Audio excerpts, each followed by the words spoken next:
nos comentaba de que ella tiene mucha cercanía con este tema y me imagino que acá también hay varias mamitas familiares de personas autistas y en ese sentido, bueno, comentarles también, yo soy una persona que está en el espectro autista y tengo 4 hermanos autistas, así que conozco muy de cerca cómo es la realidad. Pero antes de comenzar esta exposición, quisiera comenzar con esta frase. La inclusión no es un favor, es un derecho. Y el autor de esta frase es Antonio Guterres, él es secretario de la ONU. Y en realidad quiero invitarlos a reflexionar en esta frase, porque los derechos de los niños, niñas y adolescentes autistas no es que estemos pidiendo alguna concesión o alguna excepción para que sean respetados, no. Los derechos de los niños autistas son inalienables, que deben ser respetados en todo momento, en todo lugar, en todo entorno, inclusive en el educativo. Así que, en cuanto a mi experiencia también de vida y por qué yo me dedico hoy en día a esto, yo soy abogada especialista en infancia y derecho educacional. Como les comentaba, mi cercanía con esta temática es de primera fuente, en primera persona, como también mi historia familiar. Hoy en día soy socia fundadora de un estudio jurídico que se llama Legalmente Incluidos, que se dedica especialmente a esta temática y a la defensa de los niños y niñas autistas y también con otras condiciones. Tenemos hartos niños con TDAH también, síndrome de Down, etcétera, y vemos que día a día se han enfrentado a muchas dificultades en los colegios, lo cual también viví con 2 de mis hermanos. Con el primero de ellos que viví situaciones de discriminación en una institución educativa, fue hace más o menos como 10 años atrás, y ahí me di cuenta de que mi padre, al buscar asesoría legal por la situación que estaba pasando mi hermano, no encontró. De hecho, hasta yo trabajaba procurando en un estudio jurídico y ni siquiera los abogados con los que yo trabajaba pudieron ayudarlo porque no sabían nada del tema. Entonces, en ese momento, como en ese punto de quiebre de mi vida, dije, yo tengo que dedicarme a esto, a defender los derechos de los niños, niñas y adolescentes autistas y también con otras condiciones. Y por esa razón, bueno, estoy acá hoy en día compartiendo con ustedes y para mí es un honor también, aunque seamos poquitos, pero somos los que somos y los que realmente quisieron estar aquí escuchando esta exposición. Así que aunque seamos poquitos, igual las voy a invitar para que puedan ir participando. Si tienen preguntas también a lo largo de la exposición, las vamos a ir aclarando también, ¿ya? La siguiente. El título de esta exposición es respecto a la ley 21.545, más conocida como la ley de autismo. Me imagino que todos ya hemos escuchado sobre esta ley. Y vamos a hablar precisamente sobre los derechos de los niños, niñas y adolescentes autistas. La siguiente. Esta ley, bueno, esta es una frase que coloqué yo, un paso hacia la verdadera inclusión. El hecho de que se haya promulgado y se haya publicado una ley de autismo en Chile no quiere decir que los cambios van a ser inmediatos. Este es un primer paso para lo que se viene en un futuro y lo que estamos construyendo como sociedad. Sé que quizá nos vemos enfrentados a muchas situaciones en la sociedad, en nuestro país, que son muy injustas y nos hace quizá reflexionar y replantearnos si la ley realmente funcionará, si es una ley solamente de papel, qué podemos hacer al respecto, cuáles son los derechos que aseguran, qué derechos protege, garantiza, etcétera. Pero déjenme decirles, este es el primer paso. Y también quiero hacer una aclaración. Esta ley no es la primera que habla sobre el trastorno del espectro autista en Chile. Hay otra normativa educacional que es el decreto 170 del año 2019 y este decreto precisamente también viene a hablar sobre 2009, sobre los derechos de los niños con necesidades educativas especiales transitorias y permanentes. Y ahí en el artículo 81 de este decreto habla también de un concepto de niños o personas con trastorno del espectro autista, que no es el mismo concepto que nos entrega esta ley. Y ahí quiero hacer una aclaración porque esta ley habla mucho más de la neurodiversidad. Ahora, esta ley habla de personas con trastorno del espectro autista.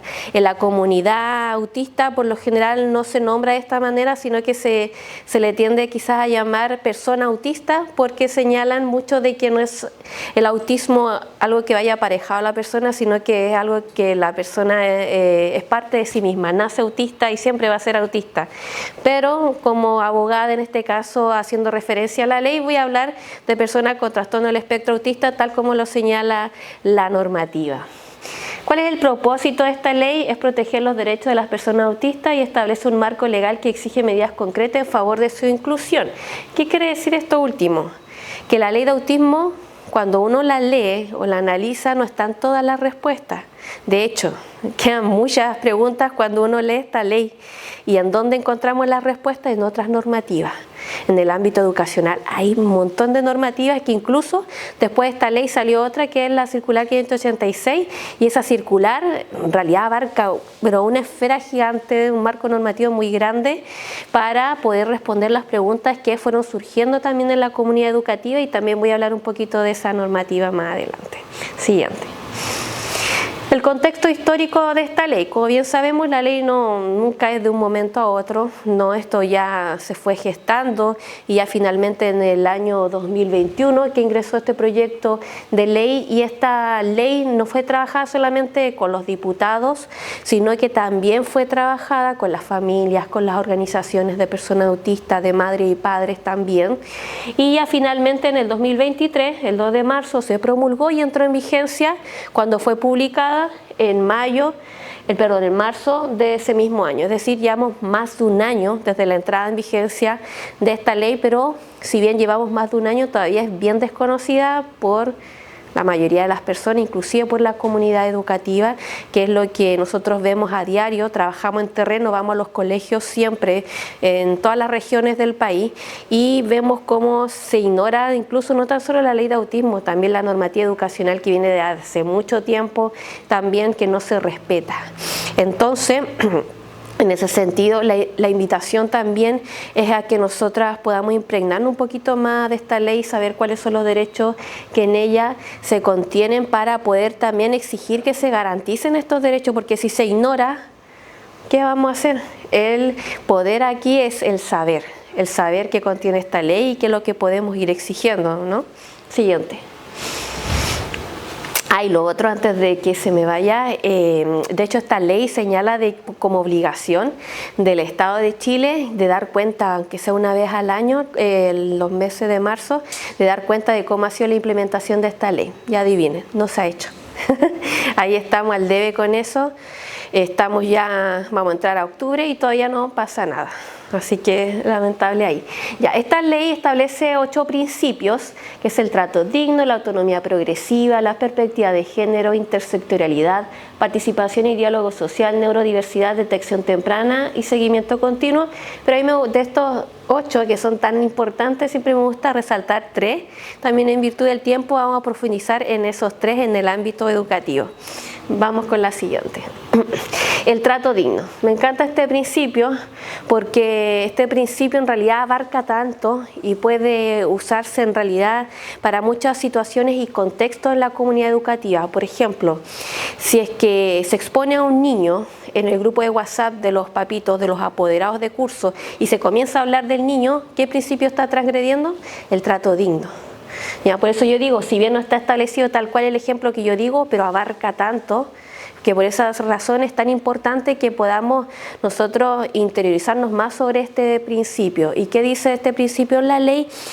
Señala de que se debe respetar a las personas autistas y estamos hablando de todo rango etario, porque esta ley viene a derribar un estigma social de que el autismo solamente es en los niños. No, acá señala que es en todo rango etario, todas las personas, pueden ser personas adultas, ancianas, etcétera, autistas, ¿ya? Entonces, en ese sentido, hay que respetar a todas las personas, también establece la comunicación, que debe ser sencilla, porque la comunicación en las personas autistas es diferente, se entiende diferente, cómo uno se expresa también o cómo uno recibe la información. Ya eso es como algo bien marcado también en las personas autistas, lo que me pasa igual a mí, en cómo uno recibe la información a veces se tiende a interpretar de manera diferente. Entonces, ¿qué señala esta ley?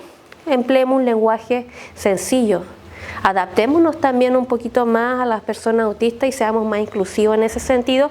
Y también este principio en la ley señala de que en cualquier situación donde haya harta concurrencia de público, las personas autistas pueden ser acompañadas por otra persona, por un familiar, etcétera, aunque sea mayor de edad. ¿Ya? Y eso igual ayuda un montón, porque yo me acuerdo que con uno de mis hermanos que ya cumplió la mayoría de edad, por ejemplo, al ir a un hospital, a un recinto médico, etcétera, ya por ser mayor de edad tiene que entrar solo. Pero no, esta ley establece la garantía entonces de que ustedes como familiares de una persona autista, aunque cumplan la mayoría de edad, porque todos los niños van a crecer en algún momento, ustedes pueden seguir acompañándolos.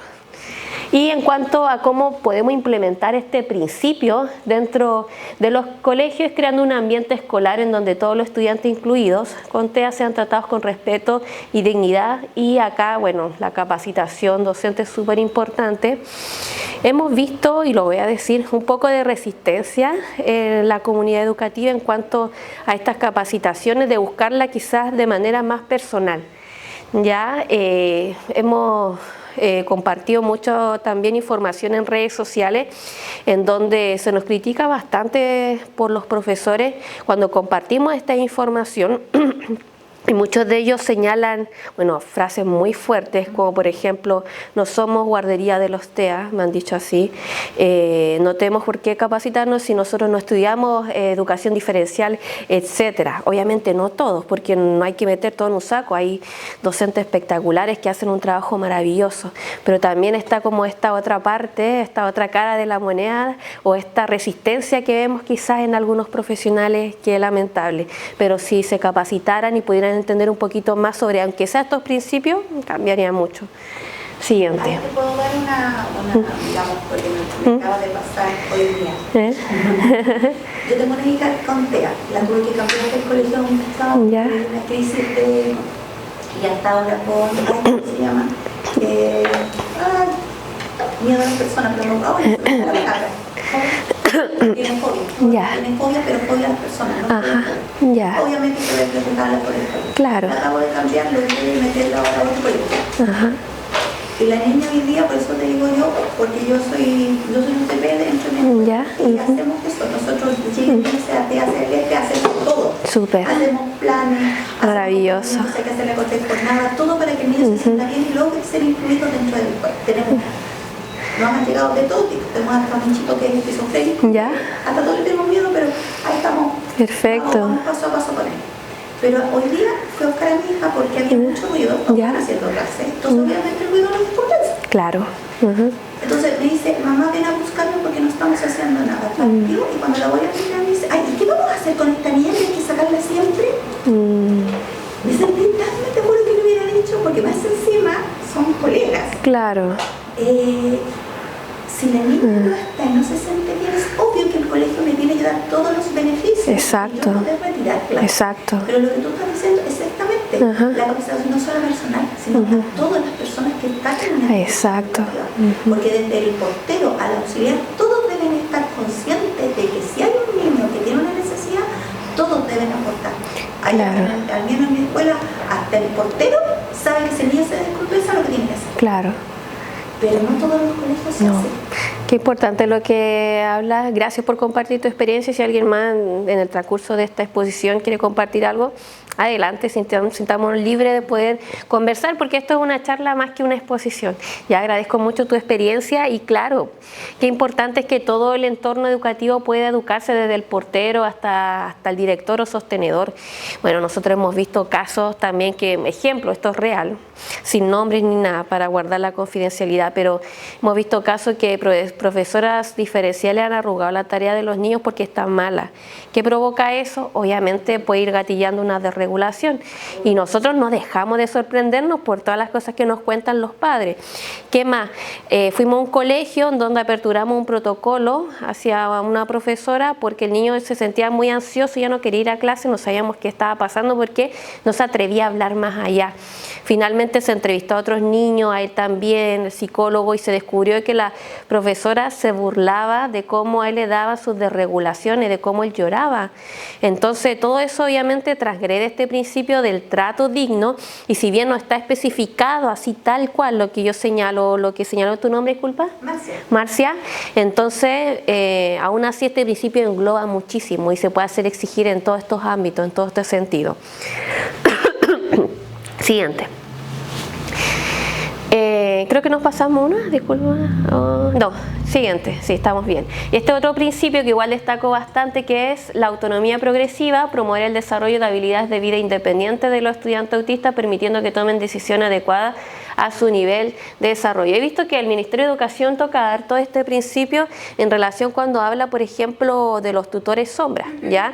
En relación a eso quiero hacer una aclaración que los tutores sombra no existen en la normativa educacional, en ninguna parte. Ya hay como una confusión porque en la práctica como que se ha dado esa figura, sin embargo no existe, no está regulada, y de hecho hoy en día si es que la Superintendencia de Educación detecta esta situación, inmediatamente solicitan que ya no exista, que ya no concurra esa persona al colegio, porque hay muchas irregularidades. Lo que sostiene la normativa educacional es que están los profesionales de la educación y los asistentes de la educación, y son ellos los que deben cumplir esta labor de poder asistir al personal docente que está en una sala de clases con niños con necesidades educativas especiales, ya sean transitorias o permanentes, ¿ya? Y hablan también de por qué no existe esta figura, porque quizá una persona al estar en todo momento con el niño no va a poder, en este caso, tener este principio de la autonomía progresiva e ir desarrollando, quizás ser un poquito más independiente de sus habilidades, etcétera. Que no quiere decir que alguien no lo asista, no, porque hay niños que requieren de mayor asistencia que otros, pero por esa razón también invocan harto como este principio en relación a esta figura, ¿ya? Y algo que es súper importante igual, hacer parte a los niños de, por ejemplo, su educación, que es lo que nosotros hacemos, ejemplo como estudio jurídico, hay un instrumento en la ley de autismo que es obligatorio, que es el PAEC. No sé si alguno lo ha escuchado, ¿no? Es el Plan de Acompañamiento Emocional y Conductual, que no es lo mismo que el protocolo TEC, se confunde harto. Este PAEC es de carácter individual y nosotros hacemos que los niños participen en este instrumento. Entonces, ¿qué estamos fomentando? Acá, autonomía progresiva. Ahora, ¿qué contiene este instrumento? Lo vamos a ver más en detalle más adelante. Contiene también la información de la familia, de los profesionales, y los niños también pueden ir aportando y pueden ir señalando qué les afecta, qué gatillan en ellos una desregulación emocional, lo pueden ir haciendo. Así que es súper bueno hacerlos partícipes a los niños de su educación. Siguiente. Y este otro principio que igual me encanta destacarlo, y qué importante si nos impregnáramos realmente de la neurodiversidad y entenderlo realmente en las comunidades educativas y en la sociedad en general. ¿Qué es la neurodiversidad? Reconocer y valorar las diferencias neurológicas como parte de la diversidad humana y no como deficiencia. En términos simples, todos los cerebros son distintos. En el caso del cerebro autista, como señalé en un comienzo, se comunica diferente, interpreta diferente, y bueno, en realidad todos los cerebros aprendemos de forma distinta, ¿o no? Entonces, valorar este principio y el saber de que no hay que estandarizar las conductas, y esto siempre lo digo. O sea, uno no puede esperar, por ejemplo, en una sala de clase que todos los niños estén así, sentados, que no se paren, no. Es que van a haber niños que quizás para regularse sensorialmente van a querer pararse más que otros, quizás ya más grandecitos salir de la sala, etcétera. Entonces, ¿por qué sancionar a un niño por hechos que son propios de su condición? ¿Por qué? Y pasa, hemos visto nosotros anotaciones porque el niño se para mucho o porque se fue de la sala un ratito y ya más grandecito y puede estar un ratito, quizás darse una vuelta, ir al baño, etcétera. Pero por esa o por TOC también hemos visto un niñito de los que atendemos que tiene TOC, y como hace sonidos involuntarios, la profe lo anota, haciendo que están los diagnósticos y todo el tema. Entonces nosotros nos preguntamos ¿por qué? Y ahí vamos a pelear a los colegios en realidad. Nos agarramos ahí con los directores en el buen sentido de la palabra, pero es por estas razones. Se están sancionando a muchos niños por conductas que son propias de su condición por no entender esto. Neurodiversidad. No hay que estandarizar conductas, no todos se van a comportar de manera igual, y lo importante es que los niños sí sigan las instrucciones, pero ¿qué es más importante? ¿Que sigan una instrucción o que se pare siempre de la silla? Entonces eso igual hay que plantearse y poder nosotros desde ahora impregnar este principio en las demás personas y en nuestro entorno, que todos somos diferentes y eso no es malo. Siguiente. Ahí te voy a apoyar con que pasa todos los colegios. Súper. Lamentablemente, cuando haces el protocolo de regularización y el IFAE, tú sabes cuáles son las conductas que te regulan. Claro. Pero eso deben ser comunicadas. Exacto. A todos los profesionales. Entonces, lamentablemente, hay muchos colegios, gracias a nosotros hacemos reuniones, específicamente para cuando llegue un niño, para que hasta el curso esté preparado antes que entre un niño que va a llegar, para que sepan todo. Súper. Pero supongamos que vuelva a pasar el como ejemplo personal. Ajá. Llevo 2 semanas en el colegio nuevo, todavía no me van a hacer firmar el protocolo de PIC. Todavía no me cita el profesor. Ya. Entregué todos los informes. Y los profesores, como lo están tratando, ninguno sabe la condición de la niña. Y eso es importante, es conocerlo. Es súper importante. Entonces, cuando tú hablas de respeto a la neurodiversidad, es eso. La escuela debe ser un aporte. La escuela inmediatamente, nosotros llegamos un niño, hoy yo que soy OGB, la profe diferencial, el profesor que a conversar con la mamá, claro. y a saber al tiro y hacer todo el protocolo o convivencia escolar para preparar al curso de la llegada de este niño, claro. para que el niño se sienta acogido, se sienta y hacer todo lo que hay que hacer, digamos, vamos a un niño que no viene escolarizado o que viene con trauma, obviamente no lo vaya a mirar todo el día. Exacto. Va a mirar. Pero eso, ¿cachai? Yo acá, no se hace. Que te juro que me impacta. Porque es colegio municipal. Yo trabajo en un colegio municipal. La saqué de un colegio particular, pensando que era el colegio municipal. Y hacer mejor. Y me estoy dando cuenta de que, lamentablemente, que la jefe de usted era mi jefa. Que la que nos decía todo y no claro. nada de lo que se supone que tiene. No, y qué importante es lo que dice Marcia, porque son diferentes realidades, aunque igual, bueno, hay de todo en realidad, independiente del modo de financiamiento de los establecimientos educacionales, vamos a encontrar de todo en la vida del Señor, como se dice. Y también, en ese sentido, bueno, hemos visto tantas otras situaciones y como las que señala también, y en cuanto a este protocolo, es obligación que todos los colegios lo tengan, independientemente de cómo se financien, tengan o no niños autistas.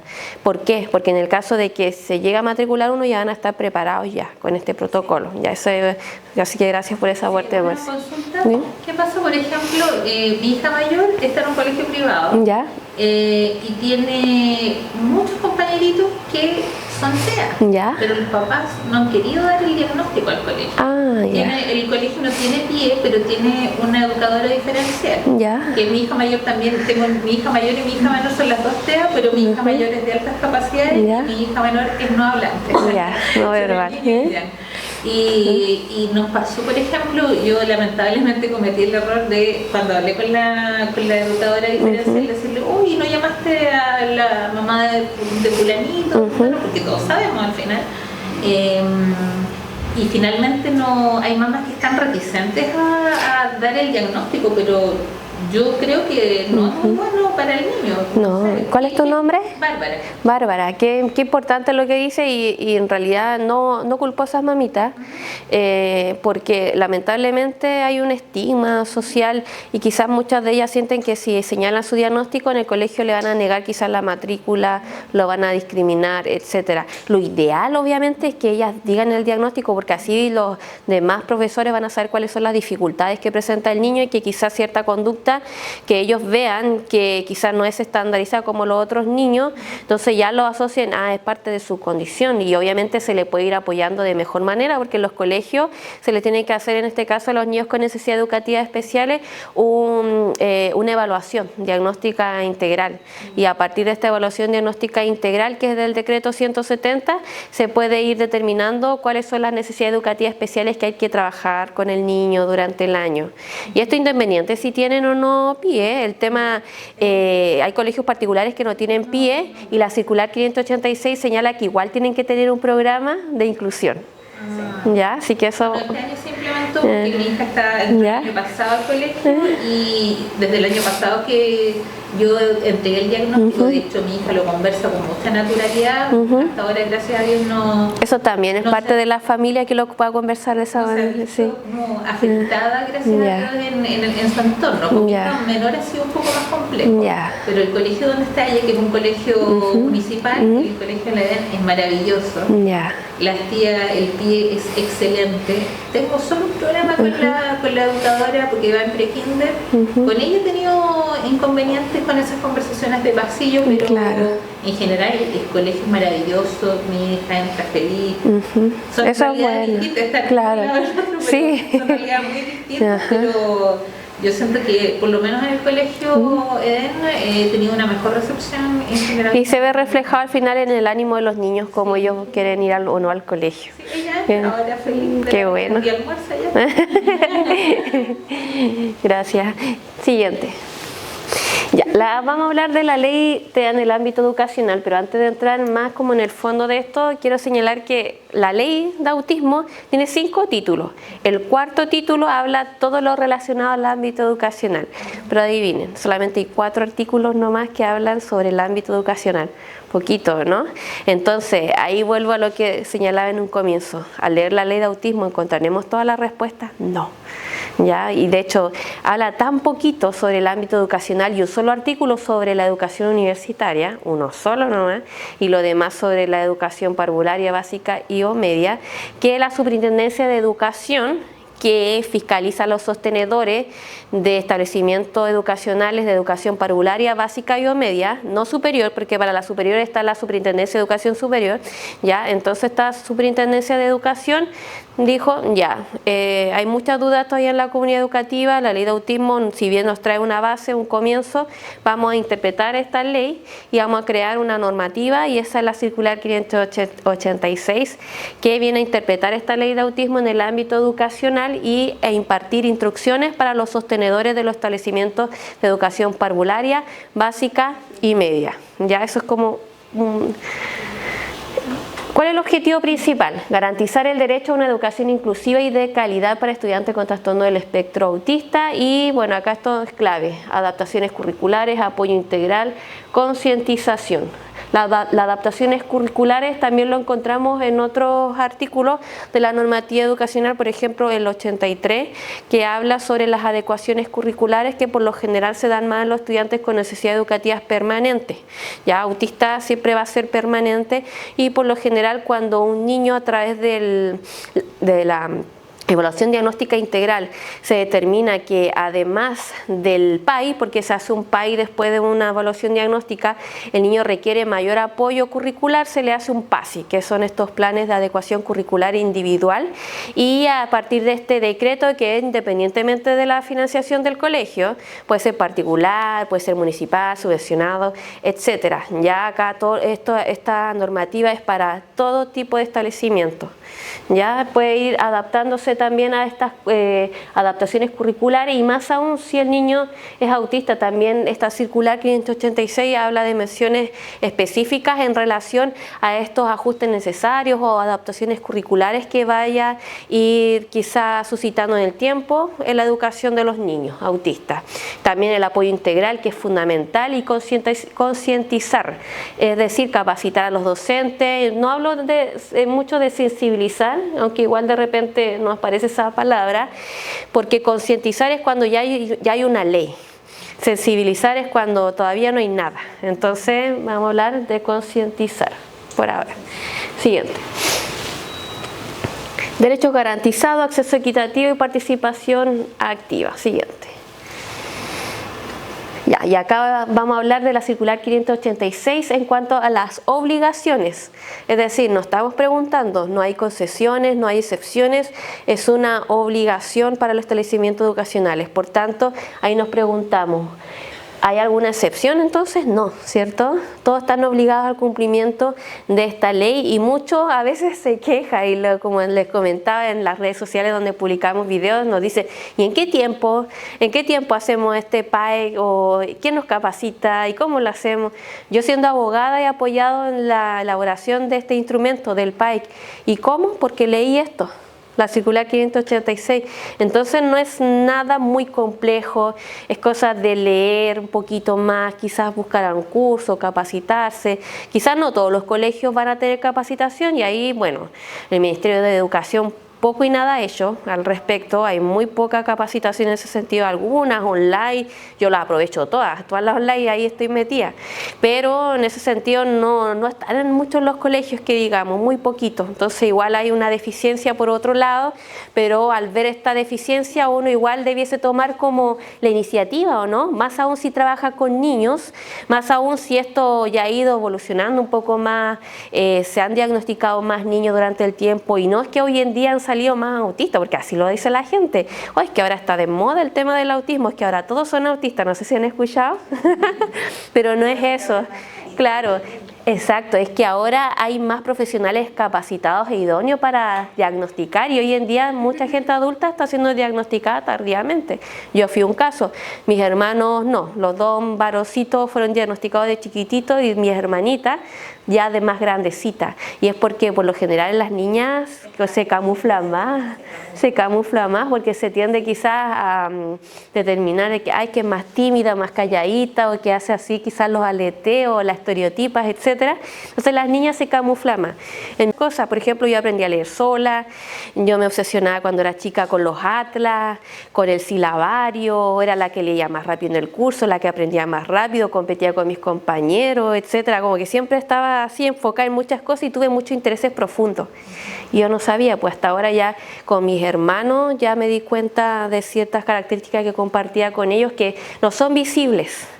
Mis dificultades actuales no son visibles, se dan como, pueden verse un poquito más cuando ya en la vida cotidiana uno va compartiendo conmigo. Pero en ese sentido uno va viendo de que no es algo que esté de moda, sino que menos mal que ahora se está diagnosticando más porque eso previene tantas dificultades, traumas en la vida.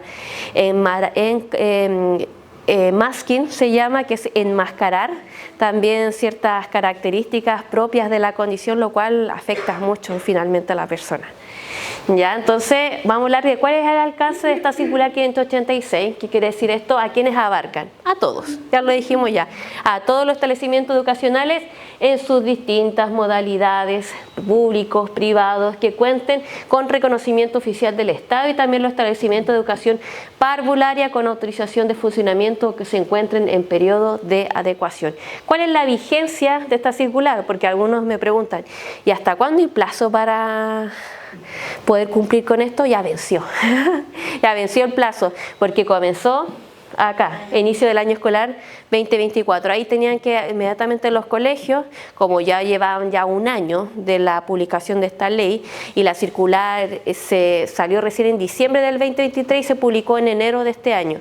Por tanto hubo unos meses igual para irse preparando y si no, ya en marzo, abril, mayo, por último ya irse preparando o involucrarse un poquito más, pero hasta la fecha muchos colegios no tienen ni el protocolo DEC y menos el PAEC de los niños.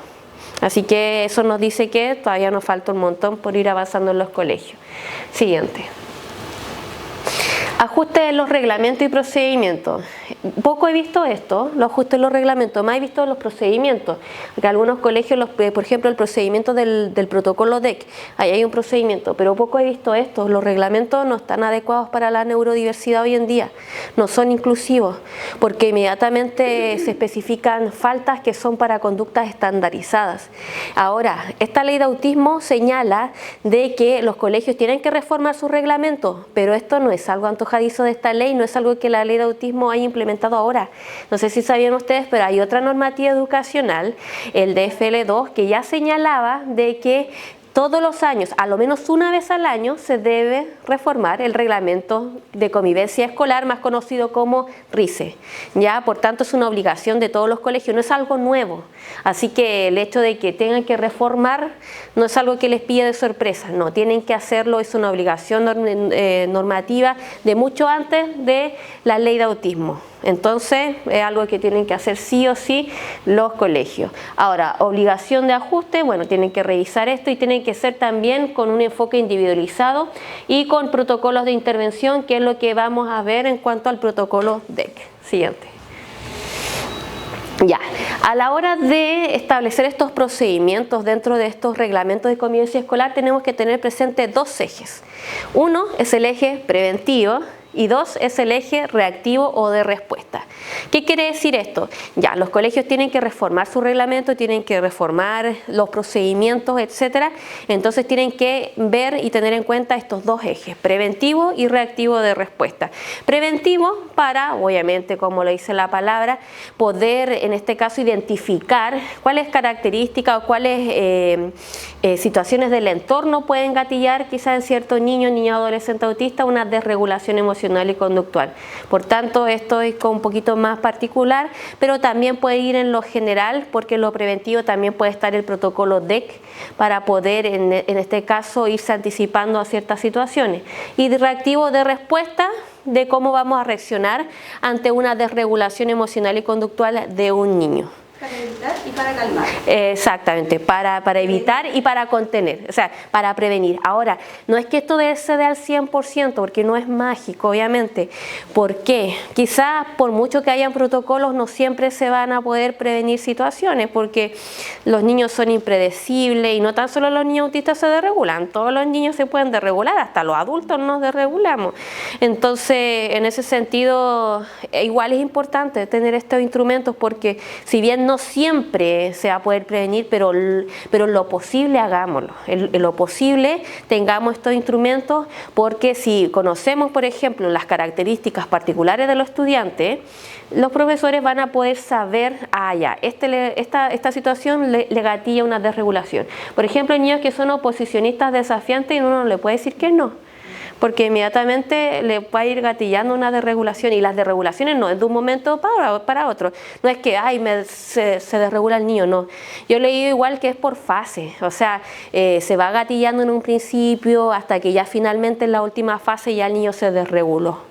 Hay niños que comienzan quizás como quejándose en un comienzo o parándose más de lo normal, entonces ahí como que uno va viendo algo le pasa. Entonces lo ideal es poder ir previniendo o ir detectando qué fue lo que le pasó para prevenir esa situación. ¿Ya? Entonces estos son los ajustes que hay que tener en cuenta y poder tener estos 2 ejes a la hora de reformar estos reglamentos o procedimientos dentro de los colegios, y ahí vamos a contar con dos instrumentos clave que los mencioné recién, que es el Plan de Acompañamiento Emocional y Conductual, conocido como PAEC, y el Protocolo de Respuesta ante Situaciones de Desregulación Emocional y Conductual. Este es el más conocido, como el Protocolo DEC. ¿O no? Todos conocen esto, pero ¿y este? Poco. ¿Ya? Y este es re importante, porque este es el de carácter individual, este es general, este es para todos los niños. Este contiene los procedimientos, claro, el paso a paso de cómo actuar ante una desregulación, pero este contiene las características particulares de cada estudiante. Siguiente. Ya, siguiente, ya lo compartimos. Ya, vamos a ir viendo entonces cada uno. El plan de acompañamiento emocional y conductual, ya lo señalé, individualizado por cada estudiante, y esto es importante, en colaboración con su familia. La ley de autismo, esta circular 586, cuando se refiere a la ley de autismo, menciona mucho a la familia. Bastante, y de hecho no es la primera normativa educacional que habla del trabajo en conjunto con la familia. Hay otras normativas igual que habla de que se debe involucrar a la familia, y la familia también tiene la obligación de involucrarse también con sus hijos y pupilos en cuanto a todo lo que suscita dentro del colegio.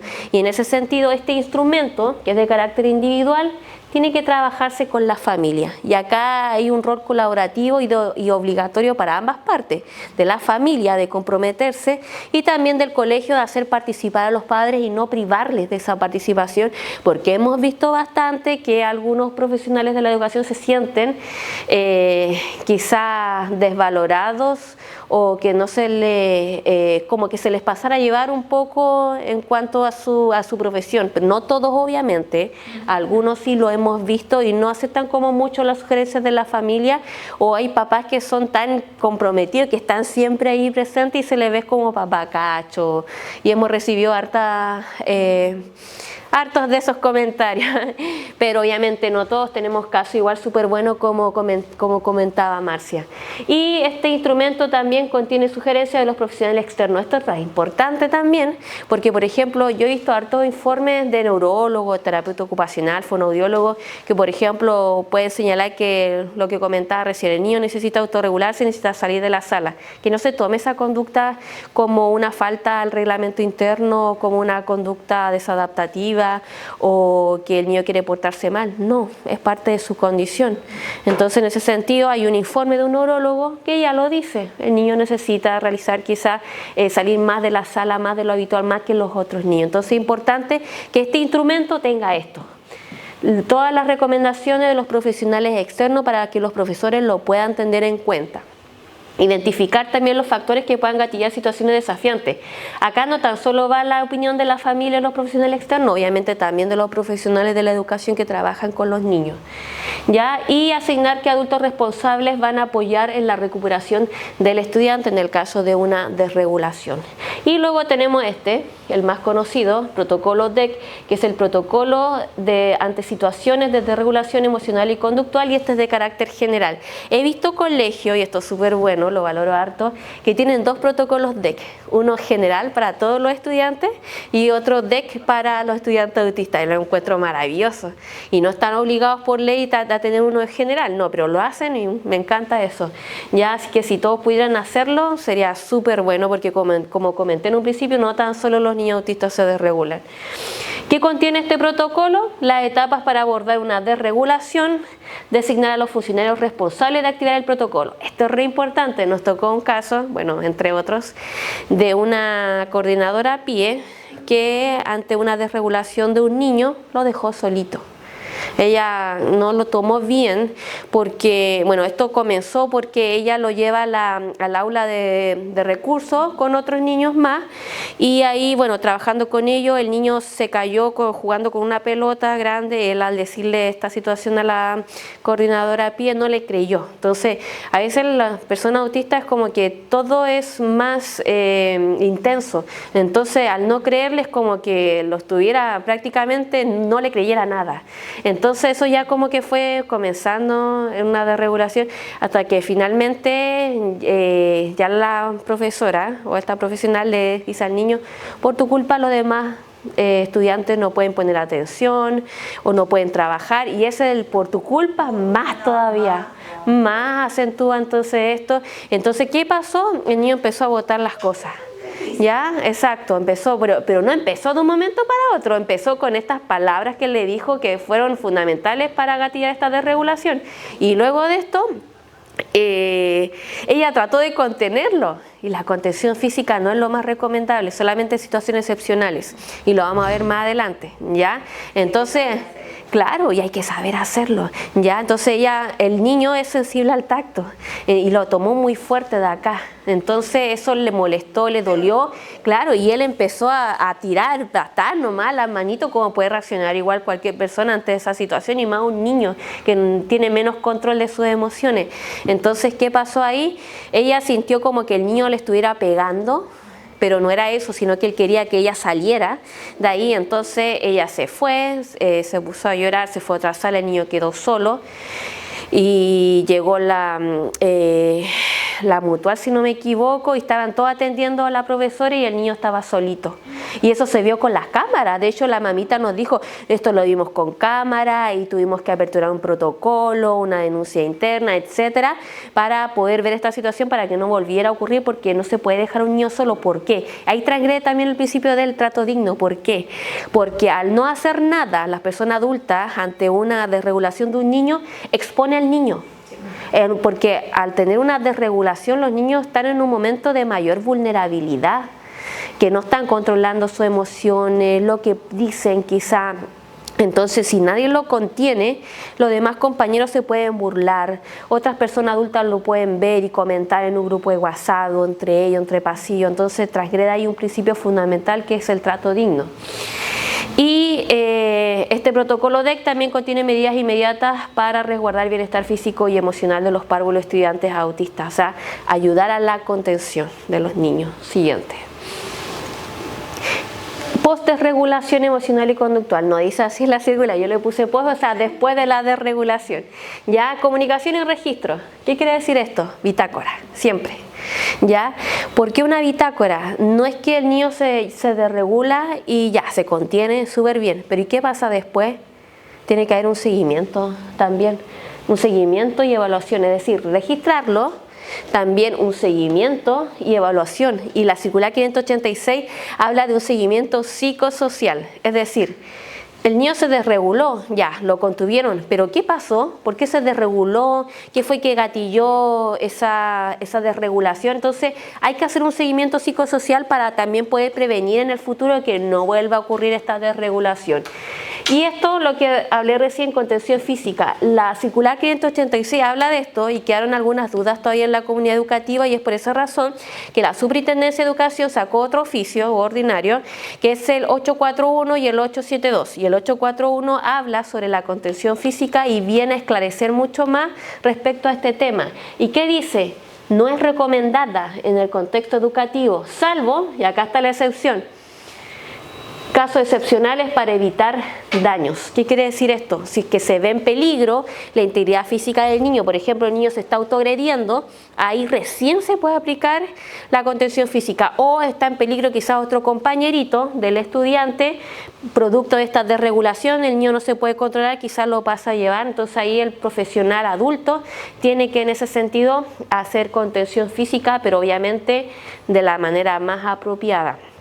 Y siempre en casos excepcionales. Profesional adulto se refiere a una persona que debería estar en este protocolo de... Claro, exacto.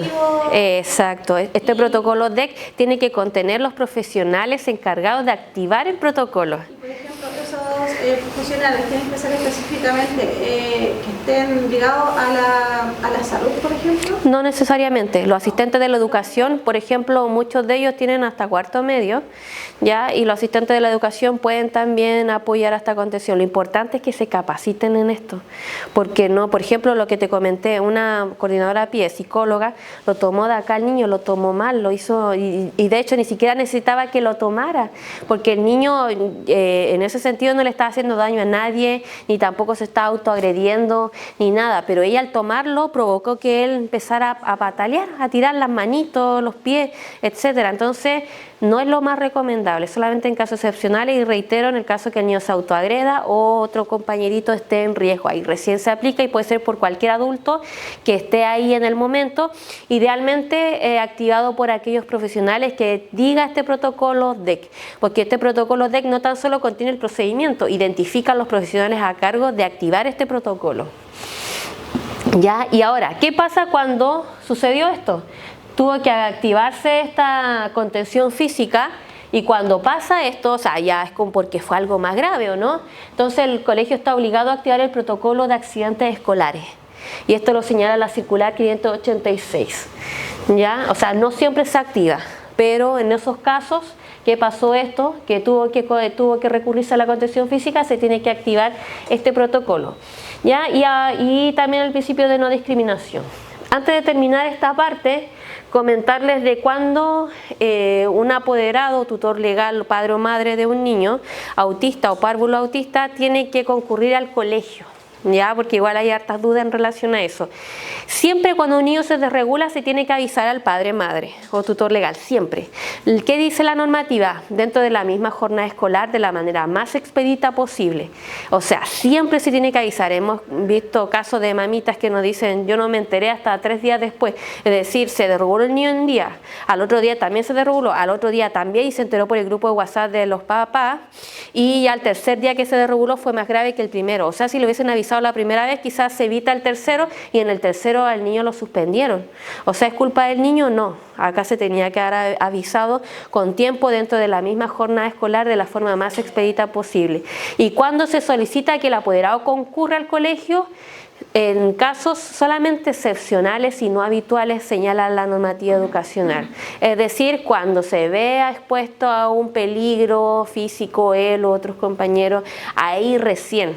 ya, o se vea expuesto tanto física o emocionalmente, psicológicamente, recién ahí, o ya todos los medios que pudieron emplear los profesionales de la educación no dieron abasto exacto, entonces se solicita que el padre o madre vaya, concurra al colegio para ayudar a la contención del niño, pero, ojo acá, que la normativa señala en aras de reinsertarse nuevamente a la jornada escolar, o sea, no es apropiado ni conforme a la normativa educacional que el colegio le diga llévese al niño. Porque a veces pasa, y mamitas nos cuentan, de que llegan al colegio, el niño ya no está llorando y el niño le pregunta, ¿y por qué llegaste, mamá? No, es que me dijeron que te desregulaste o que estabas llorando. El niño, no, pero un poquito, ya estoy bien. Y no quieren irse y después sienten los niños que no los quieren en los colegios. Entonces, solamente en casos excepcionales procede el retiro del niño. Lo ideal es que él se reintegre a su jornada escolar, como corresponde con normalidad. Siguiente. Es que quería acotar algo. Yo trabajo en escuela en educación y creo que nos llegó un niño que teníamos sospecha de que el niño tuviera TEA. Y lo que nosotros realizamos en sus desregulaciones, porque él llegaba a la sala, él era un chiquitito de 3 años, llegaba a la sala y botaba mesa, silla, todo. Y no medía la consecuencia. Y lo que nosotros hicimos como adultos y profesionales en el aula, adaptamos la sala. Cada vez que tocaba con ese curso, nosotros sacábamos mesas y dejábamos las mesas, por ejemplo, 1 o 2, o las sillas que se iban a ocupar, incluyendo la del niño, para que no ocurrieran estos accidentes, como hablaba de contención física. Creo que la adaptación del aula en la sala también es conveniente.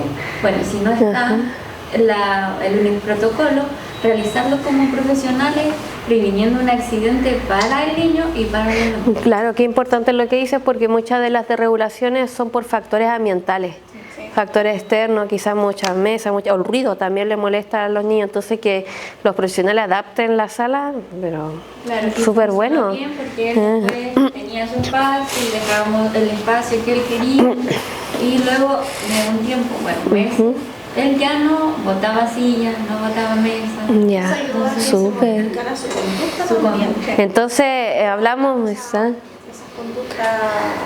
Sí, pero eso no en todos los colegios lo hacen. No, pues no en todos los colegios. Qué importante, gracias por tu acotación, porque esto va, yo lo voy a decir después, me voy a adelantar, esto es más allá que una ley. También hay un tema de voluntades y de poder, en este caso, entender la neurodiversidad, el trato digno, estos principios tan importantes para poder también realizar estas acciones que finalmente ayudaron un montón para que el niño se pudiera evitar estas desregulaciones. Los golpes, exacto. Qué bueno. Siguiente. Ya, ahora vamos a hablar de otro tema, que las medidas disciplinarias, que es bastante cuestionado. Ya, no sé si algunos tienen dudas respecto a esto, ¿no? Ya, hay algunas dudas en relación a esto aún en la comunidad educativa y se están aplicando mal las medidas disciplinarias. Quizás no el caso de ustedes, pero si tienen alguna otra mamita que está pasando por estas situaciones, esta información les va a ayudar bastante. ¿Qué dice la normativa educacional? No la circular 586, vamos a hablar primero de la normativa educacional y vamos a hacer referencia a la Ley General de Educación, Ley de Subvenciones y cómo se van a aplicar estas normas. La Ley General de Educación señala que se prohíbe cancelar matrículas, suspender o expulsar a alumnos con discapacidad o necesidades educativas especiales permanentes. Ya acá habla de los permanentes y acá la Ley de Subvención habla lo mismo, pero habla en el caso de los estudiantes con necesidades educativas transitorias. Ya entonces tenemos permanente, transitoria, y cómo se aplica. Esta normativa se extiende a todos los establecimientos educacionales sin importar su régimen de financiamiento. Es decir, tanto colegios particulares, subvencionados, municipales, se aplica entonces estas leyes independientemente de cómo se financien. ¿Ya? Siguiente. ¿Te puedo hacer una consulta? Claro. Relacionado a eso. Porque en el colegio ahora que estoy, yo sé que están mal, pero para poder agarrar y pelear con para poder pelear con ya, se les ocurrió tener un colegio emblemático de estos bicentenarios. Como son bicentenarios, entonces se les ocurrió que ellos van a caducar la matrícula a los niños cuando lleguen 3 veces a casa. Ya. Si los niños llegan atrasados 3 veces, les hacen para caducar la matrícula. Cancelación de matrícula. Sí. No, pues, no. Por el colegio municipal, yo aunque el niño me llegue a las 10 de la mañana, tengo que estar con la cara llena de risa y decirle que bueno, que vino acá a hacer. Y todos los papás quedaron así como, porque fue la reunión que fue la semana pasada. Claro, pues. Entonces dije yo, pero al profe no, es que dijo que el sostenedor y la ley. Ay, ¿qué ley dice eso? No me podía hablar, porque como está ahí, no, así entre comillas, no iba a dejar los cuatro. Pero ¿cómo puedo ver? Porque yo sé que eso no se puede. No, por no puede suspender, aunque el niño se desregule, aunque el niño, no sé, hasta el decreto 67 nos avala. Te iba a hablar de eso mismo. Todas las adecuaciones priorizadas para que el niño pase de curso. Claro, de hecho ese decreto habla sobre la calificación y promoción de los estudiantes y señala de que por ejemplo, en ese caso, aunque los niños no cumplan quizá el estándar de la asistencia o de las notas, es decisión finalmente del colegio si lo promueven. Y siempre dicen que lo mejor para el bienestar emocional de los niños es que, exacto, a no ser que sea un tema muy excepcional, pero lo ideal no es ese. Ahora, ¿qué pasa con las medidas disciplinarias? En la circular 586 también habla de eso, que hay que, en este caso, siempre poder apuntar más a medidas formativas o pedagógicas que apunten más a la enseñanza, al aprendizaje de los niños, por ejemplo, o quizás que estará pasando también en el entorno del niño, es que no sabemos, quizás problema económico de los padres, quizás trabajan, por eso llegan un poquito más tarde, quizás tienen trastorno del sueño, no lo sé. Entonces llegar a imponer una sanción no corresponde, por esa razón, no. Mi hija no almuerza en el colegio. Mi hija no puede almorzar en el colegio porque ella obviamente tiene fobia a los colores. Entonces ella no es capaz. Luego de pegarme el pique con una hora de almuerzo, entonces almorzamos en 15 minutos. ¿Cachai? Yo así igual entre comillas estamos vulnerando el derecho de que ella pueda almorzar tranquila. Claro. Porque yo me demoro 15 minutos de ir a buscarla, llegarle a la casa, almorzamos casi en 15-10 minutos y devolverla al colegio, porque si yo llego atrás al colegio me caduca la matrícula. Ya, lo otro que por ejemplo esto ya voy a extrapolar un poquito de la ley de autismo, existen dos procedimientos en cuanto a estas medidas disciplinarias, está la cancelación de matrícula y está la expulsión. La cancelación de matrícula quiere decir que el estudiante se mantiene durante el año estudiando, pero al año siguiente no se renueva la matrícula. La expulsión, el efecto es inmediato, inmediatamente el niño ya dejó de estudiar en el colegio, pero sea una o sea la otra, tiene que guiarse bajo un procedimiento administrativo. No es llegar y decir, ya, el niño, no sé, 3 veces llegó atrasado, se le cancela, no.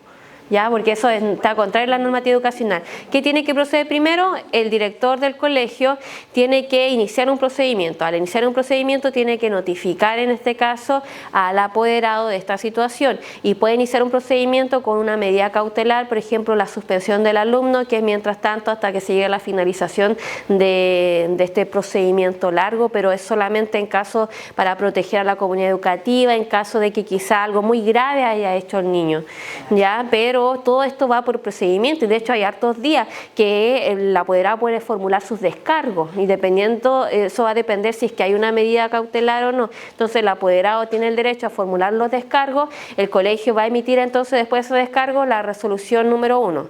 ¿Ya? Si esta resolución número 1 no fue favorable, tienes también el derecho de nuevamente interponer una reposición de esa resolución para que nuevamente solicitar que se cambie y ya finalmente el colegio dicta la resolución número 2, que esa va a ser la final.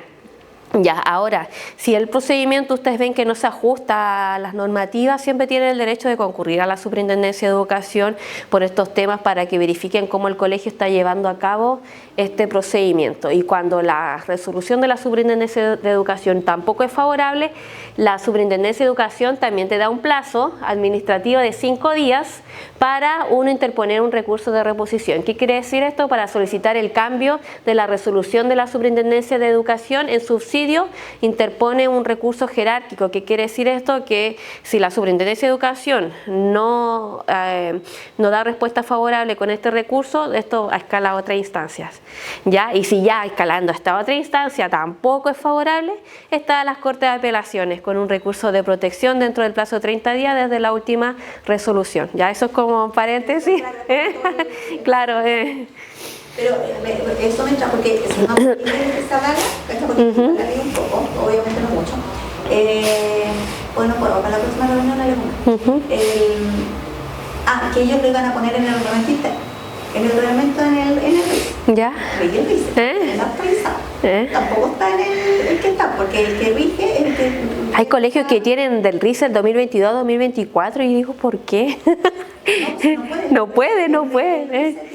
Sí, actualizado. El plan de mejoramiento educativo, ¿ya? Sí, porque se dura 4 años. Claro, sí, ese sí, exacto. Porque tienes que ir, como tú dices, tienes que ir cambiando a medida que... Ya, ellos podrían, porque todavía no lo han hecho, podrían poner esa cláusula en el RICE y estaría validada, siendo que igual contradice. No, si lo hacen, yo sugiero inmediatamente Superintendencia de Educación. Si es que lo ponen. Si es que lo ponen, exacto, sí, porque es contrario a la normativa. De hecho, ahí. Por eso digo, porque es contrario. Entonces, si no lo tienen Mira, en temas de derecho, siempre, esto se explica como una pirámide, ¿ya? Todas las normas tienen un valor jerárquico, ya sea superior o inferior. En la pirámide, siempre en la cúspide va a estar la Constitución Política de la República, que esa es la que manda, ¿ya? Por tanto, si una norma inferior a la Constitución, como por ejemplo una ley o un reglamento, exacto, es inconstitucional inmediatamente. Ya, entonces siempre primero está la Constitución, más abajo están las leyes, más abajo están los decretos y al último están los reglamentos. Por tanto, si un reglamento transgrede un decreto, una ley y la Constitución, se deja, no es válido. Ya, no, si yo solo tenía claro, necesitaba así como tiene un fundamento. Sí. Te voy a mandar una. Ya, ahora que ya vimos, gracias Marcia, ahora que ya vimos el tema de la que dice la normativa educacional en cuanto a las medidas disciplinarias, vamos a ver qué dice la circular 586 en cuanto a las medidas disciplinarias y nos dicen que no se puede nada educativa especial del estudiante. ¿Por qué? Se considera como una discriminación arbitraria. Pero, hay un pero ahí, sigamos por favor. Los estudiantes autistas igual tienen que cumplir la normativa educacional. ¿Qué quiere decir esto? Que no están exentos de cumplir con la normativa educacional y con el RICE, que es el Reglamento Interno de Convivencia Escolar. Pero, ahí nuevamente, que no pueden aplicarse estas medidas, en este caso, perdón, pueden aplicarse si no están asociadas a la condición del estudiante. Y ahora nos surge una pregunta. Siguiente. ¿Cuándo una conducta se considera parte de la condición del espectro autista? Un interrogante igual que surgió bastante en la comunidad educativa y por esa razón, después de la dictación de la circular 586, se dictó este otro oficio, el 841 y el 872, que viene a esclarecer esta gran pregunta en la comunidad educativa y que nos dice, primero, vamos a ver el caso a caso, ¿ya? Todos los niños son diferentes, no puede estandarizarse lo mismo para todos los niños. Entonces, para responder esto, veamos el caso a caso y al ver el caso a caso, este oficio señala que tenemos que ver los factores del contexto. ¿Qué quiere decir esto? Muchas veces algunas mamitas nos dicen, es que me dijeron del colegio que mi hijo botó una silla, ejemplo, o que quizás pasó a llevar un compañero. Ya, pero el contexto, ¿qué pasó? Quizás el otro compañero igual lo empujó y él también lo empujó, lo cual obviamente está mal, o quizás pasó otra cosa, o quizás le dijo algo, o la profe le dijo algo.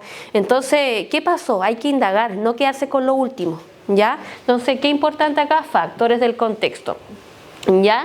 Y en este caso, por ejemplo, ambientes ruidosos, estresantes, interacciones sociales previas. Hay que entonces identificar en esta observación del caso a caso estos factores del contexto. Siguiente.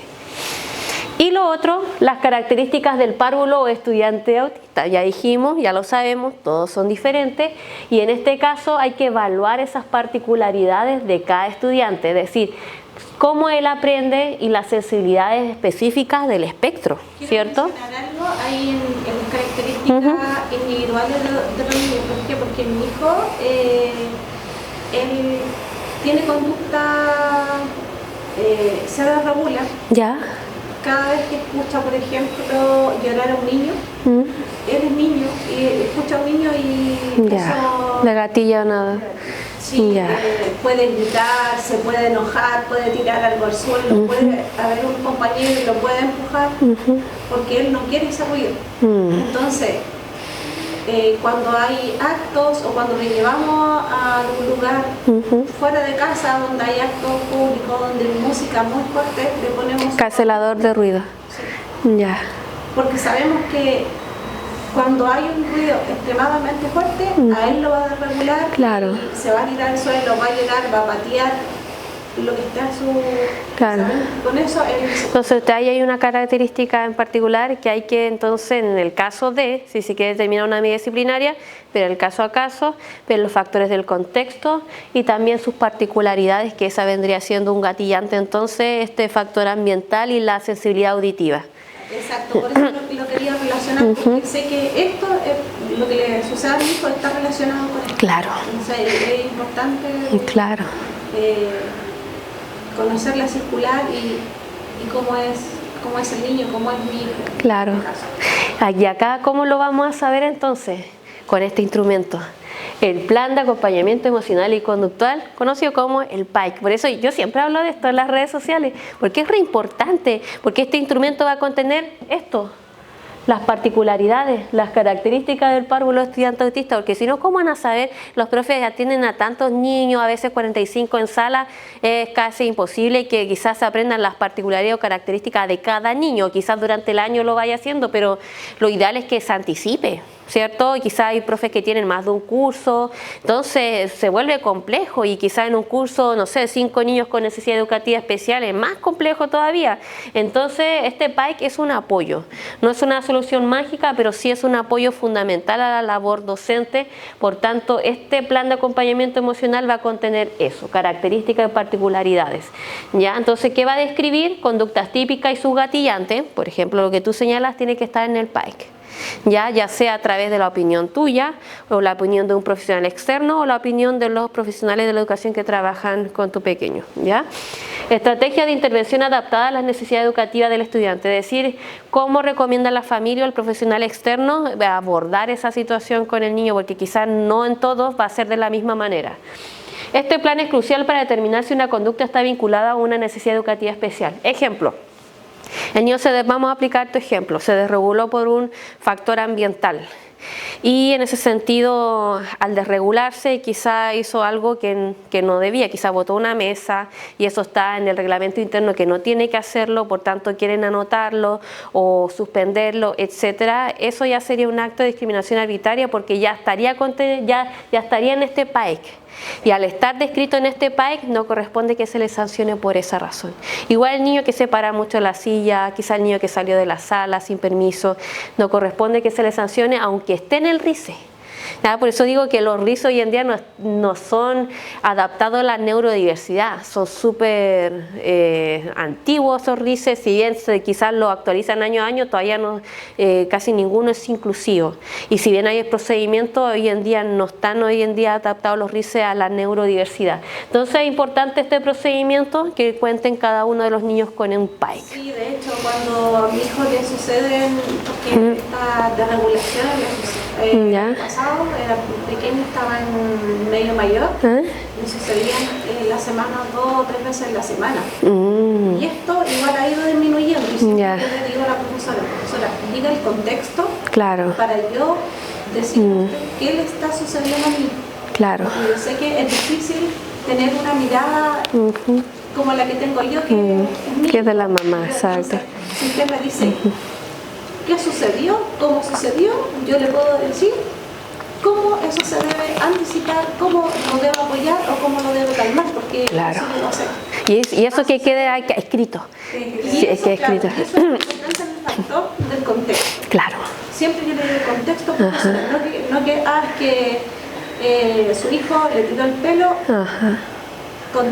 Contexto, ¿qué pasó? Contexto para esto. Súper. Para yo entender, porque creo que mi hijo no es malo. Creo que tiene... Es un niño, comenzamos por eso, es un niño. Un trastorno del espectro y además una condición. Muy amplio, y cada conducta tiene un porqué. Claro. Y ahí... Qué importante. Eso debiese quedar por escrito. Por escrito. Sí, ¿por qué? Porque, por ejemplo, si al niño se le va a sancionar por eso, ya está por escrito que era parte de su condición, entonces no se le puede sancionar. no se le... caso, por ejemplo, de que no hay una sanción, pero, por ejemplo, que mi hija en alguna oportunidad se ha desregulado, yo como digo, el colegio es maravilloso, pero se ha desregulado, pero me han comentado el porqué, el contexto, todo, ¿Ya? pero no ha quedado nada por escrito. No, está mal eso. Debiese, por ejemplo, como señalé anterior a esta diapositiva, quedar en bitácora, un registro. Y luego de esa desregulación, ¿qué se hizo? Si no se hizo nada, también están creyendo la normativa educacional, porque tenían que haber hecho ellos un seguimiento psicosocial de la situación, es decir, averiguar qué pasó, qué le gatilló esa conducta y cómo prevenirla. Y siempre en bitácora, o sea, ellos están cumpliendo una parte, y esa parte es avisarte, y quizás cómo proceden ellos ante esa situación también está bien, pero falta la otra parte, que es el seguimiento psicosocial y el registro en bitácora de esa situación, ¿ya? Y que todo eso quede también en un PAIC, ¿ya? No sé si ella tendrá un PAIC. Tienes ese plan, tienes que dejarlo como un anexo donde tú vas poniendo las componentes que el profesional está trabajando. Claro, exacto. No, el plan de acompañamiento, ese plan de acompañamiento es ahí. Claro. Y ahí es donde estamos dando la registro. Exacto. Bien. No tiene que quedar entre comillas, porque habitualmente, bueno, nosotros como obviamente solo habitualmente están en la sala de las propias diferenciales, porque ellas son las que tienen. Supongamos, al menos en el colegio, ¿qué hacemos nosotros? Ese plan, después en la sala de profesores, con todos se divulga, para que todos los profesores sepan. Entonces, cada profesor sabe cuando llega un niño nuevo, sabe qué es lo que lo tiene que buscar. Claro. Eso es lo ideal, que se sociabilice esa información. No solamente con el niño con un artista, porque hay muchos. Tenemos niños, tenemos un chico Down, tenemos niños con TDAH igual. No, los TDAH no son tan complicados. Los TDAH se manejan súper bien. Y los profes tienen que saber. Igual que ahora tenemos una chica con cambio de género. También tuvimos que anticipar, también hay que hacer todo un tratamiento de trabajo con la familia, claro, con los apoderados y todo. Pero se tiene que comunicar, no puede quedar en el boletín. Claro. ¿Dónde queda? Archivar. Claro, bitácora sí o sí, así que falta la otra parte. Sí. Siguiente. Ya, ahora voy a hablar un poquito de mí. Mi experiencia como hermana y abogada. Bueno, ya saben que para mí este es un tema ya personal y también familiar, que a través de mis hermanos que vivimos ciertas situaciones, ya, y también hoy en día que me dedico a mi estudio jurídico con mi socio acá presente, David. Nos dedicamos a defender a los niños, niñas y adolescentes autistas y también con otras condiciones. Siguiente, y les quiero presentar a mis hermanos. Acá está el Raúl, él se apoda Cookie. De chiquitito siempre se coloca Raúl Cookie adulto y ahora ya creció, ya es un adulto. Ella es la Camila, él es nivel de apoyo 3, Camila 1, Daniela 1 ya fueron diagnosticadas después. Y él es Yaden, él tiene, bueno, hiperactividad severa además de su autismo. Esos son mis 4 hermanitos. La siguiente. Acá, bueno, esto es parte de mi experiencia laboral anterior al estudio jurídico que hoy en día soy socia. Yo trabajé como encargada de una oficina de discapacidad. De hecho, fui la única abogada de una oficina de discapacidad. Por lo general son los profesionales de la salud. Pero yo le di mi toque jurídico a esta oficina de discapacidad, de empoderar a la gente con discapacidad en sus derechos. Y fui también la primera coordinadora y encargada del primer y único centro integral inclusivo de personas con discapacidad en la comuna de Pozo Almonte y en la primera región de Tarapacá. De hecho, fui reconocida igual por el director regional de Senadis como una de las comunas más inclusivas de la región, con más proyectos adjudicados, inclusivos y en el ámbito social. Y acá, bueno, acá me estaban entrevistando, acá ayudé a implementar una sala sensorial con proyectos porque no había nada, me entregaron un lugar vacío, entonces implementé una sala sensorial, una cocina inclusiva, un cibercomunitario inclusivo. Acá estoy en la Teletón. Acá estoy con mi usuario acá en el sitio. Bueno, al principio yo llevé unos computadores viejitos que tenía y después me adjudiqué un proyecto. Y todos me decían, ¿por qué hay tus computadores? Pero yo lo hacía porque me encantaba lo que hacía, ayudar a las personas con discapacidad. Y ahí también fue otro acercamiento que tuve con los niños autistas. Porque como ya a la salita, a veces se quedan conmigo en la oficina, mientras lo iba a buscar los papás, etc. Entonces ahí conocí también otras realidades además de la mía y ayudé a fundar la primera organización de madres y padres de niños con discapacidad en la comuna, no había. Entonces ayudé a esa organización y la constituimos. Bueno, y acá estamos en una charla ahí que estoy exponiendo. Y acá el tema de la Teletón, y este es el centro integral. No se ve mucho, se ve un pedacito, pero fue un proyecto que se adjudicó a la municipalidad. Siguiente. Y sobre el estudio jurídico, bueno, ya comenté a lo que nos dedicamos. Siguiente. Acá les voy a mostrar algunas fotitos con algunos de nuestros clientes.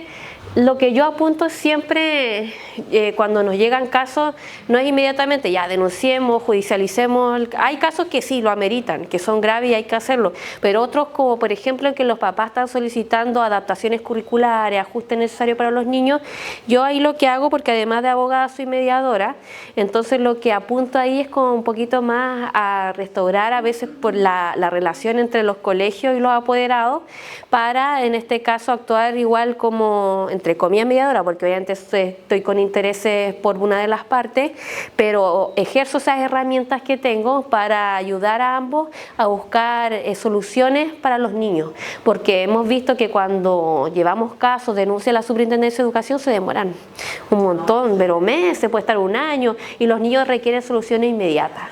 Entonces eso es lo que hacemos. Entonces vamos a los colegios, vamos a terreno, hacemos un informe para los niños personalizado, le digo al director, mira que esto está pasando, muchas veces está el encargado de convivencia, jefa de UTP también, la profesora jefe, etcétera, y ahí conversamos y elaboramos en conjunto el PAIC, y muchos de ellos, el 100% no tenía el PAIC, algunos tenían el protocolo DEC, algunos, y ninguno el PAIC. Entonces hemos ido elaborándolo en conjunto, también entrevisto a los niños, porque también fui abogada de una oficina de los derechos del niño en la comuna que antes trabajé. Entonces tengo también habilidades para trabajar con los niños también con condiciones autistas, igual por mis hermanos. Entonces también me toca entrevistarlos a ellos para obtener de primera fuente qué es lo que les afecta a ellos, y bueno, hemos tenido buenos resultados. Ahí se ve, ahí estamos en una reunión con un colegio y ahí se ven felices los clientes. Hoy hemos tenido buenos resultados. De hecho, los niños, de pasar a estar ansiosos y no querer ir al colegio, después dicen que los tratan como reyes y están más felices. Siguiente. A eso yo apunto en realidad. Los desafíos en la defensa de los derechos de los niños y niñas autistas. En este caso, las barreras van más allá de las leyes.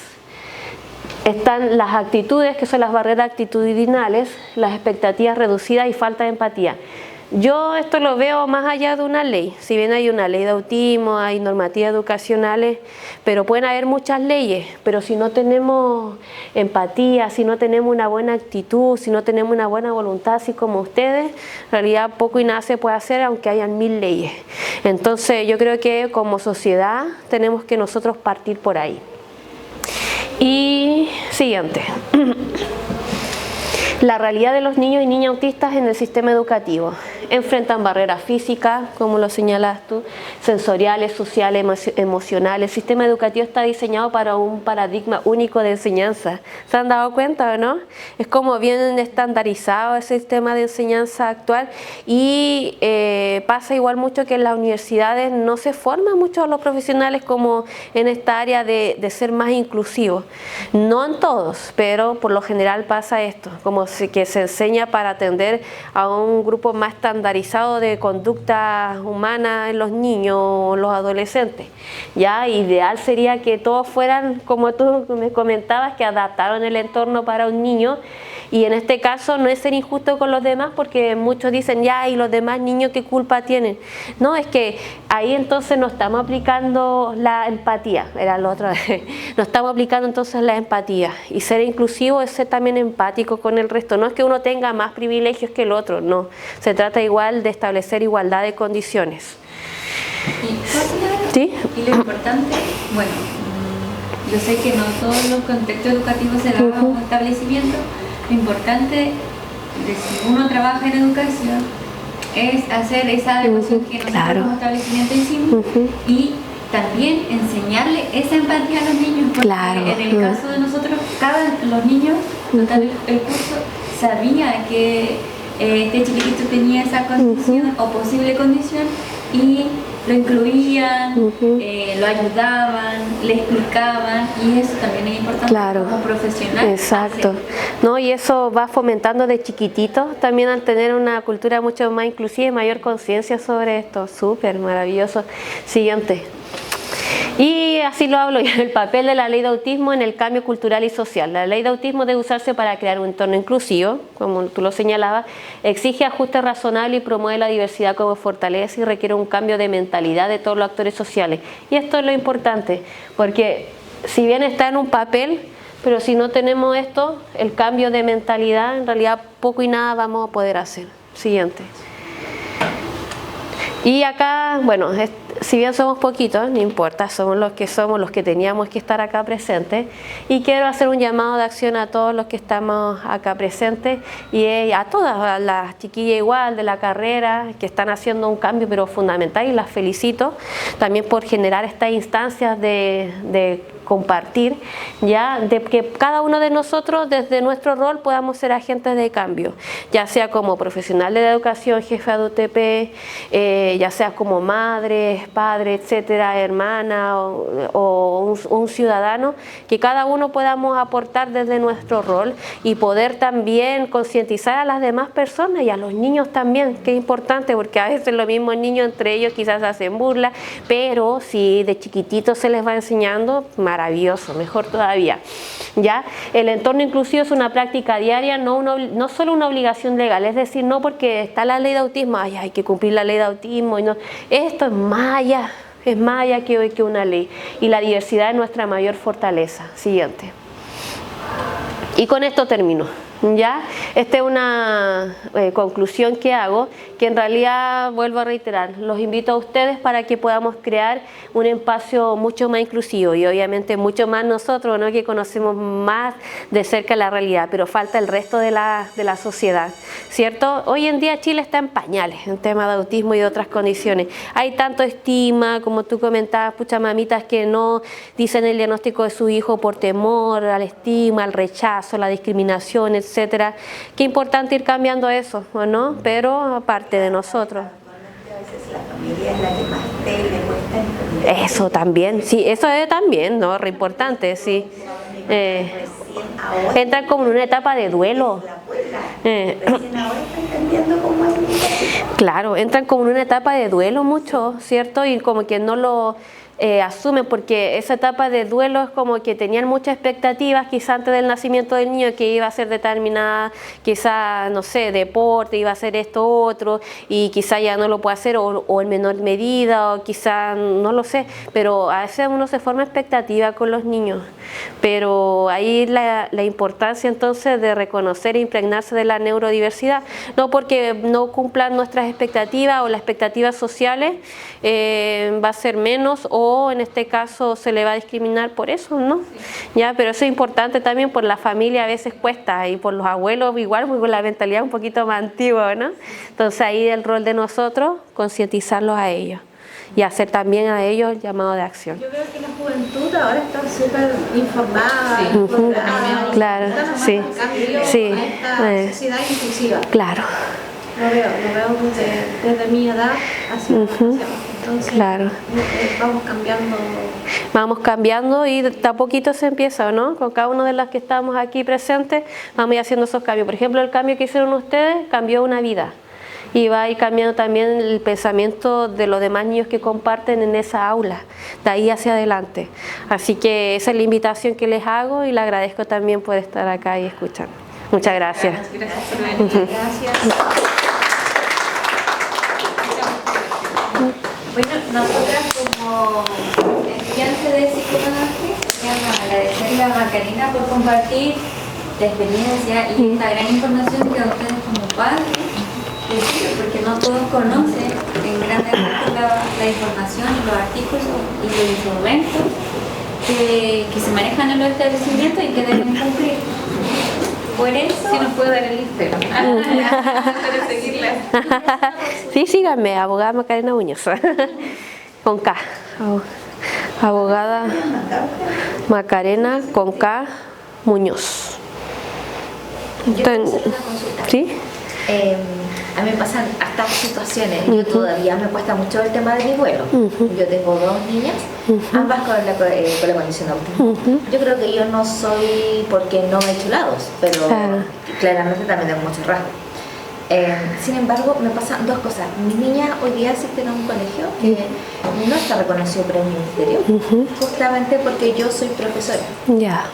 Y soy profesora de una escuela municipal, vulnerable, en donde hago todos los días mi mayor esfuerzo por mejorar y aportar con la vocación con la que tengo. Sin embargo, me costaba mucho entender que iba a dejar al cuidado a mis dos tesoros a otra persona que no los conocía, que no les iba a tener todas las consideraciones que yo les tengo. Entonces decía, van a pedir quizás permiso para ir al baño y no lo van a tener. Quizás les va a dar hambre, van a llegar y van a comer y van a tener un problema. Yo voy a estar quizás, o mi esposo va a estar metido en el colegio, entonces dijimos, ya, ¿y qué pasa si empezamos a buscar otras cosas alternativas? Y en eso dimos con un colegio de metodología Montessori. Ha sido igual una buena experiencia. Claro, obviamente que eso también significa bastante más dinero, eso también significa que también hay mucha más estigma dentro del otro rango socioeconómico del que mi hija o los niños de sus hijos comparten. Hoy día tuve una experiencia maravillosa de mirar, porque ninguna de las dos se subió, a un globo aerostático. O sea, de verdad, yo miraba las fotos y estaba súper emocionada, pero ninguna de las dos fue capaz ni siquiera de acercarse. No sé si por el ruido, quizás por toda la conmoción que significaba. Mi hija más pequeña no tiene mucho vocabulario, estamos trabajando en eso ya desde que yo creo, no sé. A mí igual me costó al principio. Año y medio que ya decía varias palabras y no, entonces nosotros entendíamos todo lo significa esto. Entonces ha sido muy complejo. Y yo soy profesora, llevo todas las terapias que puedo, trato de ser súper matea, estar en todo.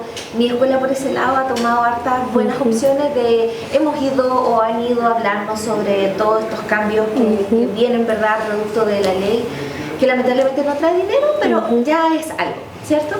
Sin embargo, también he escuchado mucho, y ahí viene mi duda, con respecto al tema del carnet de discapacidad. Entonces resulta que lo he conversado anteriormente con otras terapeutas ocupacionales con las que hemos tenido terapia, y ellas están muy a favor de esto. La verdad es que yo tan solo con que sean discapacitadas no me gusta, no me gusta estereotiparla. Mi hija no es discapacitada, solamente percibe el mundo de una forma distinta. Entonces no me gusta esta idea, entonces como que ya solamente con el nombre, me rehúso. Sin embargo, para tener los beneficios, yo lo tuve que sacar por lo menos. Sin embargo, he escuchado N beneficios. Entonces realmente he tratado de participar de algunas situaciones que hablan del tema del carnet, pero no sé, quizás usted yo te lo explico. Claro, punto. yo fui encargada de una oficina de discapacidad y me tocó apoyar en la tramitación de estos carnets. Primero, con lo primero que señalaste, el diagnóstico de autismo es clínico, ¿ya? El test A22 es solamente un test que es complementario y que no es obligatorio para diagnosticar el autismo. Algunos neurólogos o psiquiatras lo pueden solicitar si es que tienen dudas al respecto, y es solamente un test complementario, no obligatorio. Solamente si es que el médico especialista lo requiere. El que diagnostica es el médico especialista, neurólogo o psiquiatra, ¿ya? Eso es lo primero. Respecto a lo otro, mira, la ley de autismo no lo mencioné porque esto da parto, pero al dar el concepto de la persona con trastorno del espectro autista, señala que hay personas autistas con y sin discapacidad, y ahí señala cuándo es con discapacidad, ¿ya? El tema de discapacidad, cuando pasa por este proceso de la credencial de discapacidad, son 3 informes los que te piden, que es el informe biomédico, que es del especialista, ya psiquiatra o neurólogo, el informe social y el informe IVADEC, ya que tiene que ser alguien certificado en IVADEC, ya, y esto pasa por revisión de una comisión médica de la CONPIN, y ellos aprueban o rechazan si es que tiene discapacidad o no la persona, el grado, el tipo de discapacidad, si es que hay una discapacidad principal o la otra secundaria, etcétera. Ya, si bien sí, pues hay beneficios como te señala Marcia, es re importante igual poder contar con una credencial, pero de hecho a veces los estigmas vienen de nosotros. ¿ya? Claro, y el hecho de que quizás alguien tenga, sí, de hecho, y uno puede quizás tener algún tipo de discapacidad, puede ser intelectual o psíquica, que se puede dar cuando el caso del autismo. De hecho, si saca la credencial de discapacidad, no va a salir que es autista, solamente el tipo de discapacidad. Claro, que puede, el porcentaje, el grado, solamente, nunca va a decir que es autista, ya solamente puede ser, no sé, discapacidad intelectual, otros tienen discapacidad psíquica, etcétera, ya, pero como te señalaba, ese el estigma viene de nosotros. No es malo que alguien tenga discapacidad, eso no quiere decir que va a poder dejar de hacer otras cosas, quizás va a costar un poquito más, pero esas barreras finalmente son actitudinales y también como uno lo percibe. Y yo te entiendo y me pongo en tu lugar, uno pasa por etapas de duelo.